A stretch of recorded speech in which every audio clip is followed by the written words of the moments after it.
Peggy 18.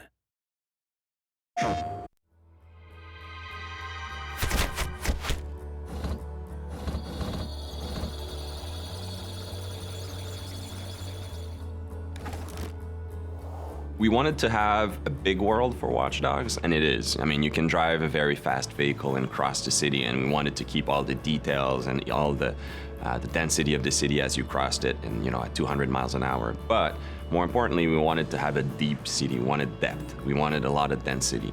If you go in any street corner in Chicago or in a major city, there's a lot of things happening around you, and we want to preserve all of that within Watch Dogs. Make sure that the city reacts to everything you're doing, and that we preserve that detail that is so unique to a modern city in North America.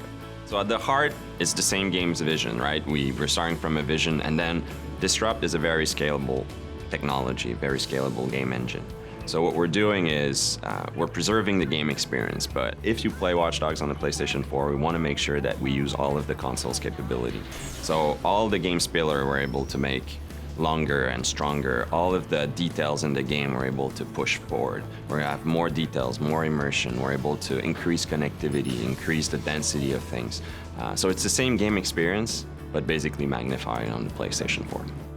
It's not just the capacity of new machinery, it's also the capacity of players to create, to interact, to socialize. So when we started to talk about Watch Dogs to Sony, they got it immediately. It is the players and their behavior that will actually bring what next gen actually means.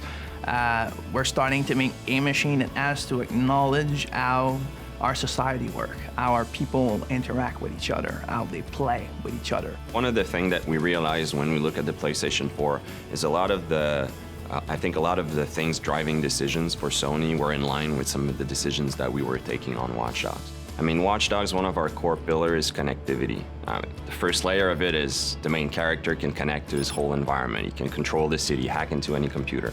But the game itself, we're applying it to the game. So the game is connected in many ways. So we want the player to be able to connect to Watch Dogs even through his mobile, be able to play directly with people who are on their console, who are on their PlayStation 4, even if he's on the bus.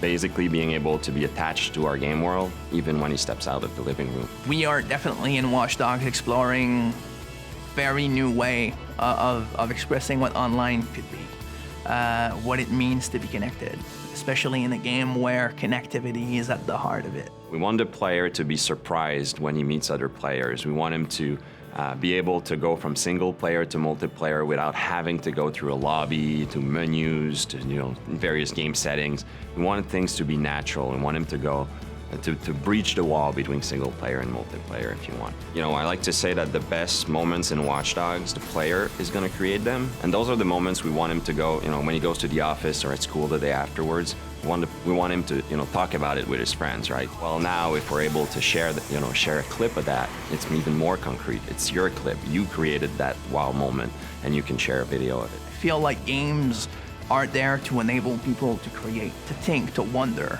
It's a lot more than just pressing buttons. Like, people need to never forget that when the player plays a game, his brain is extremely active, and he should be creating and filling the gaps as he plays. And I think that new machines like the PS4, their job is always to recognize that and give more power for a reason, like just provide more possibilities so that we can constantly grow that form of entertainment and make it better.